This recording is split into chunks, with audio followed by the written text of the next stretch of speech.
就食得多啦。榴蓮姐個雞你又食過未？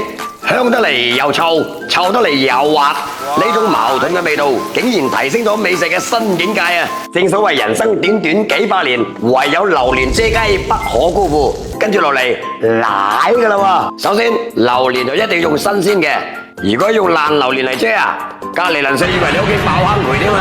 嗱，好似呢一種果肉飽滿、色澤金黃嘅就靚過我隔離嗰個叫啦。跟住我哋先嚟搞掂隻雞先，用出神入化嘅刀工將佢斬到一鋪一碌，然後沖洗乾淨。跟住落嚟用啲廁所紙吸乾啲水分，再俾啲薑絲、鹽、生抽、紅油、生粉、花生油撈勻佢，醃佢15分鐘。知唔知點解黃偉傑遮到水汪汪咁啊？因為佢冇提前煎乾水分咯，所以遮之前一定要煎一煎佢。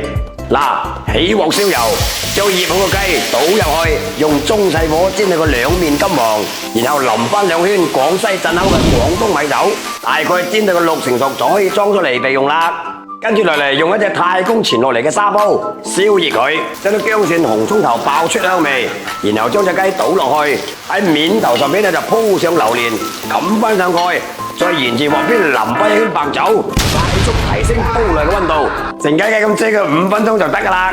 好啦，時間到，一打開蓋，雞肉同埋榴蓮香味就撲晒上嚟啊，真係好鬼正啊！